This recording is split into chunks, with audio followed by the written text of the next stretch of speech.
You know, after living more than 8 decades on this earth, I've realized something quite shocking. Most of what we were told about staying healthy wasn't just incomplete, it was flat out wrong. For years, people have followed strict diets, forced themselves to stay awake when tired, avoided foods they actually enjoyed, and felt guilty whenever they took time to rest. I did that too once. But at 83, when my doctor looked at my medical results last year, he literally shook his head in disbelief. My blood pressure, cholesterol, heart rhythm, memory, even my bone density, all of them were better than many of his 60-year-old patients. He told me he'd never seen anything like it. Now, what really made him surprised was when I explained how I live. Because the truth is, most of what I do every single day are things doctors used to call bad habits. For decades, these things were said to make people weak or unhealthy. But new science, from Harvard, Tufts, and the National Institute on Aging, says the exact opposite.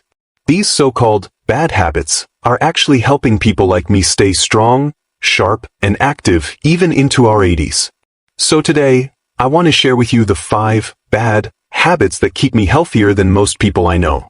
And I promise, what you'll hear might go against everything you've believed for years, but if you open your mind a little, you might discover that your body's wisdom has been right all along. Habit number 1. Taking a daily afternoon nap. Let's start with one that almost everyone misunderstands: taking a nap. When I was younger, even in my 60s, I used to feel guilty every time I closed my eyes in the afternoon. Society taught us that only lazy people or children nap during the day. Strong adults push through the afternoon slump, they said. So, I used to fight it, drink another cup of tea, go for a walk, distract myself with chores. But I'd always feel that heavy wave of tiredness around 1 or 2 p.m., as if my body was begging for rest. Eventually, I stopped fighting it. I gave myself permission to lie down for 30 to 45 minutes every afternoon. And the change was extraordinary. My mind became clearer, my evenings were calmer, and that foggy feeling that used to hit me after lunch completely disappeared. Then I learned something that confirmed it wasn't just my imagination. Harvard Medical School did a long-term study on thousands of older adults and found that seniors who nap 30 to 60 minutes daily have a 37% lower risk of heart disease than those who never nap. That's not a small difference, it's massive. It means that something as simple as a short rest can literally protect your heart. You see, the tiredness we feel in the afternoon isn't weakness, it's our natural circadian rhythm, our body's internal clock, signaling that it needs a break. When we ignore it and keep pushing, we actually put stress on the cardiovascular system and overload the brain. Our heart rate stays high, our blood pressure rises, and our cortisol, that stress hormone, shoots up. But when we nap, everything resets. During those 30 to 60 minutes, your brain organizes and stores memories from the morning, your body lowers stress hormones, and your heart finally gets a chance to recover. The National Institute on Aging also found that afternoon naps improve memory, attention, and even emotional control. I remember a woman named Estelle, a friend of mine from Charlotte. She's 77 now. For years, she avoided naps because she thought it made her look old. But after she started napping 45 minutes every day, her mental fog lifted and she told me she finally felt human again in the evenings. Her grandkids even noticed she was more patient and playful. That's the power of rest. It doesn't take your energy away, it gives it back. But here's the secret: timing and duration matter.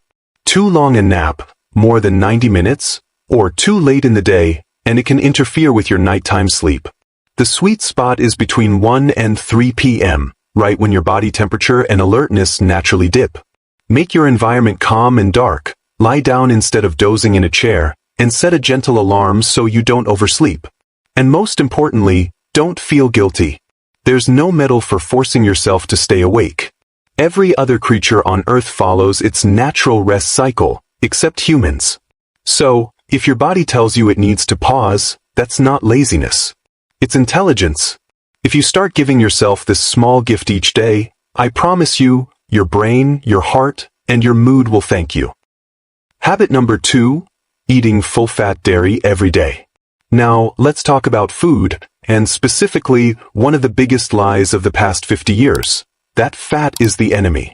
When I was middle-aged, doctors, magazines, and advertisements all told us the same thing. Fat clogs your arteries. Fat makes you fat. Avoid butter, drink skim milk, eat low-fat yogurt, use margarine instead. Everyone believed it. We filled our carts with fat-free everything. But here's the problem. When food manufacturers removed the fat, they replaced it with sugar, starch, and chemicals to make it taste good again. And what happened? Instead of getting healthier, people got sicker. Rates of obesity, diabetes, and heart disease skyrocketed. So about 10 years ago, I decided to go against that old advice. I switched back to whole milk, full-fat Greek yogurt, and real butter. No more margarine or fake spreads. I wanted real food again, and to my surprise, my blood sugar stabilized, my energy improved, and even my doctor couldn't believe how consistent my test results were. Then I came across a major study from Tufts University that followed more than 3,000 seniors for 15 years. It found that people who ate full-fat dairy had a 42% lower risk of developing type 2 diabetes than those who stuck to low-fat or non-fat versions. Think about that. The food we were told to avoid for decades actually helps prevent one of the biggest health problems of aging. But because the fat in dairy helps your body absorb fat-soluble vitamins A, D, E, and K that are crucial for your heart, brain, and immune system. Without fat, those vitamins simply pass through your body unused. Full-fat dairy also helps regulate blood sugar by slowing digestion, preventing those spikes and crashes that make you hungry and tired. There's also something called conjugated linoleic acid, a natural fatty acid in dairy fat that studies show may protect against heart disease and even certain cancers. But the benefits don't stop there. Your brain, which is nearly 60% fat, depends on these nutrients to function properly. A friend of mine, Terrence, from St. Louis, spent 30 years on a low-fat diet. He was constantly hungry, snacking all day, and his blood sugar was a mess. When he switched to full-fat yogurt and milk, his sugar levels balanced within weeks. He told me he felt satisfied for the first time in decades. It makes perfect sense when you think about it historically. Humans have consumed full-fat dairy for thousands of years. Yet the epidemics of diabetes and obesity only exploded after we started removing natural fat and replacing it with processed sugar. So, if you open your fridge today and see low-fat or fat-free on the label, replace it. Use real butter instead of margarine. Choose whole milk instead of skim. Go for real cheese, the kind with flavor, not the rubbery, low-fat kind that's been stripped of nutrients. And don't worry about calories. The natural fat in these foods helps you feel full longer, so you end up eating less overall. And here's another myth to let go of. Dietary cholesterol from foods like eggs and dairy doesn't automatically raise your blood cholesterol. That's old science. What's far more damaging are refined carbs and sugar, the very things we replaced fat with. So enjoy your full-fat dairy without guilt. You're not clogging your arteries, you're nourishing your body the way nature intended. Fat isn't your enemy, it's your ally for strength, brain power, and long-term stability. Start small. Pour yourself a glass of whole milk tonight, savor real butter on your toast tomorrow morning, and remember, sometimes, going back to traditional wisdom is the most modern thing you can do for your health. Habit number 3, drinking regular coffee, 3 to 5 cups daily. Now, let's move to another habit that almost everyone warned me about for most of my life. Coffee. Oh, I can't even count how many times I was told that coffee would ruin my heart, raise my blood pressure, make me anxious, or wear out my body. Friends and even some doctors said I should quit. But I loved coffee. The aroma, the warmth, the clarity it gives me in the morning. So I never stopped. I drink about 3 to 4 cups a day, real, regular coffee, not decaf, not fancy powders, just freshly brewed black coffee with a splash of cream. And you know what? The latest medical research says that choice may be one of the main reasons my brain is still sharp at 83. A massive study from Johns Hopkins University that followed tens of thousands of seniors for decades found that those who drank 3 to 5 cups of coffee a day had a 65% lower risk of developing Alzheimer's disease compared to those who rarely drank it.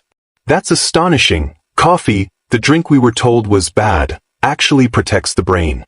Scientists have discovered that coffee contains over 1,000 bioactive compounds, antioxidants, polyphenol, and natural anti-inflammatory agents that protect your brain cells from the kind of damage that leads to dementia. Even caffeine itself plays a positive role. It improves alertness, helps the brain store memories more effectively, and even prevents the buildup of the sticky proteins that cause Alzheimer's. And the benefits don't end there. Research from Harvard Medical School shows that coffee drinkers also have lower risks of type 2 diabetes, liver disease, certain cancers, and Parkinson's disease. That means coffee doesn't just wake you up, it literally helps preserve your body from the inside out. There's a woman I know named Levern, 79, from Detroit. 3 years ago, she started drinking 4 cups of coffee daily after reading about its cognitive benefits. When she went for her next memory test 2 years later, her results had improved.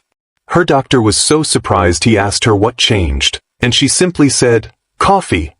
Now, of course, not everyone's body reacts the same way to caffeine. If you're sensitive, you might need to adjust how much or when you drink it.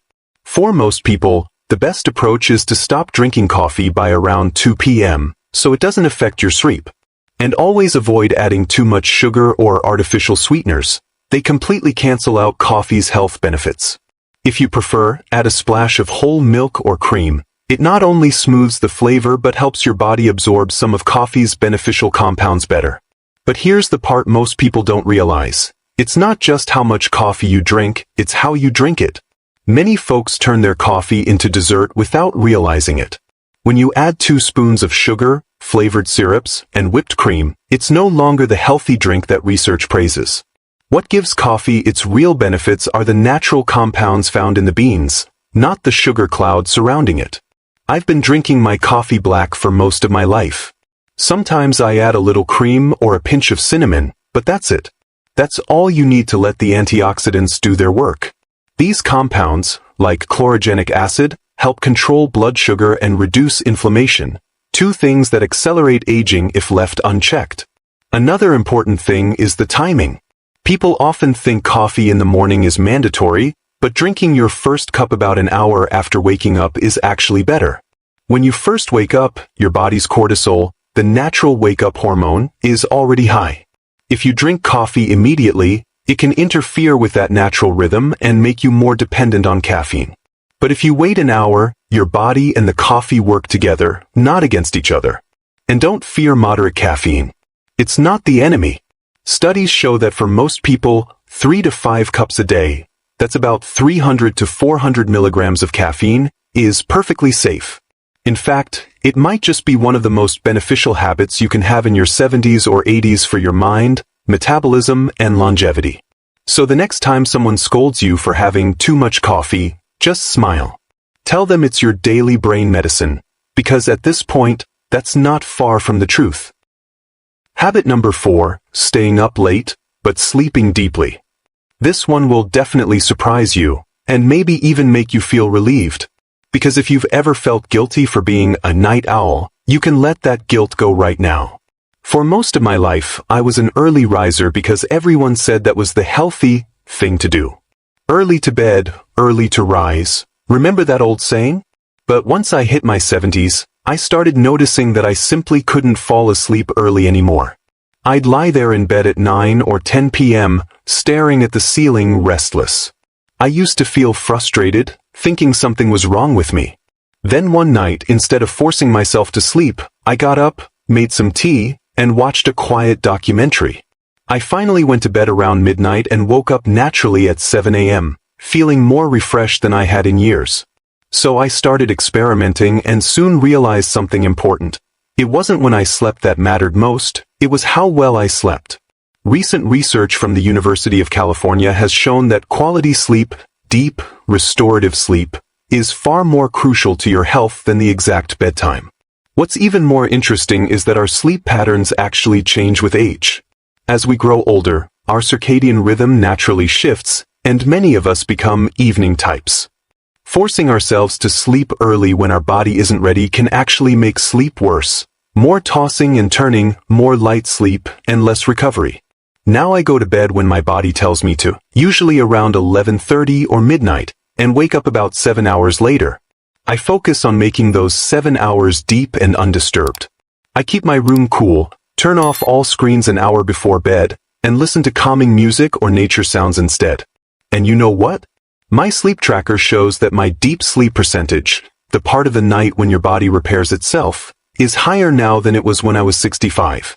I met a retired nurse named Evelyn, 82, who used to feel the same guilt. She forced herself to go to bed at 9 p.m. every night because she thought that's what healthy people did. But she always ended up waking up at 3 a.m. and couldn't fall back asleep. Once she let herself stay up until 11:30, her sleep became solid, no more middle-of-the-night frustration. It's simple. Your body doesn't run on someone else's schedule. If you're productive and peaceful in the evenings, that's fine. What really matters is keeping your routine consistent and ensuring that your room environment supports deep sleep. Also, here's a secret many people don't know: late-night hours can be incredibly healing for the mind. Those quiet moments after everyone else has gone to bed, when it's just you, your thoughts, and a soft light, that's when I reflect, write in my journal, or simply listen to my breath. It's my personal time, and I've come to see it as a kind of therapy. So if you're someone who enjoys staying up late, don't let others shame you for it. Just make sure you give your body the chance to rest deeply afterward. It's not about being an early bird or a night owl. It's about being in tune with your own rhythm. When you do that, your body rewards you with energy, clarity, and emotional balance.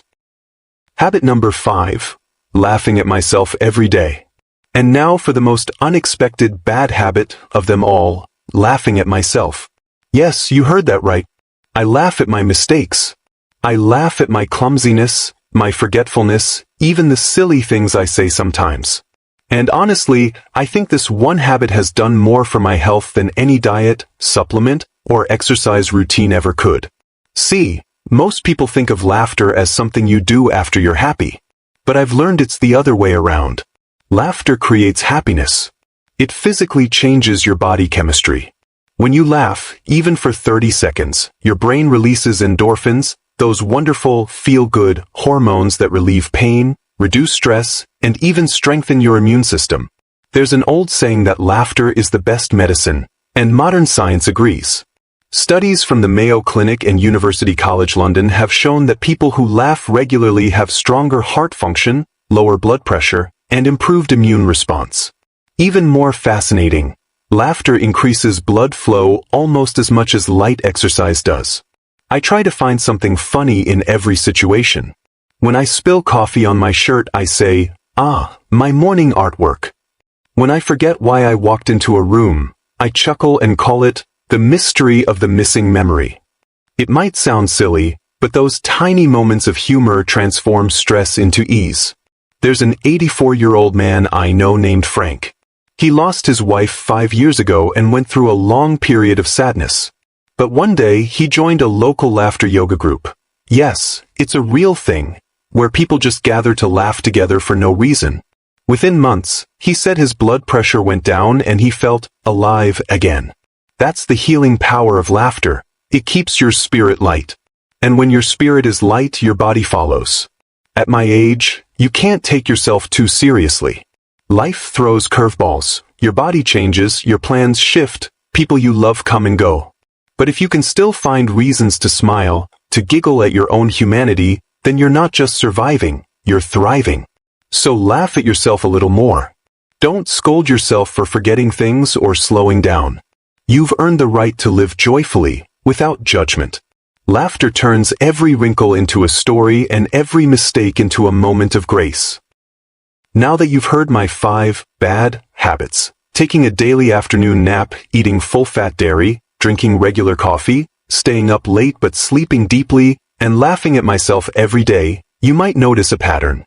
None of these habits come from guilt, fear, or restriction. They all come from listening to my body, not fighting it. You see, real health isn't about punishing yourself or forcing your body into someone else's rules. It's about working with it, respecting its rhythms, its needs, its wisdom. After 83 years, I've learned that the more you let go of unnecessary control, the more naturally your body finds balance. When my doctor looked at my test results and said he was shocked, I told him the truth: I don't do anything extraordinary. I simply do the simple things that make me feel good, the things my body responds to with gratitude. I rest when I'm tired. I eat real food. I drink what I enjoy. I sleep when I'm ready. I laugh as often as I can. Maybe that's the biggest secret to staying young, not resisting life, but flowing with it. So if you're in your 60s, 70s, or beyond, and you've been told that it's too late to change your habits, don't believe that for a second. Sometimes the healthiest things you can do are the ones you were told not to do. Listen to your own rhythm. Trust your instincts. And give yourself permission to enjoy life again.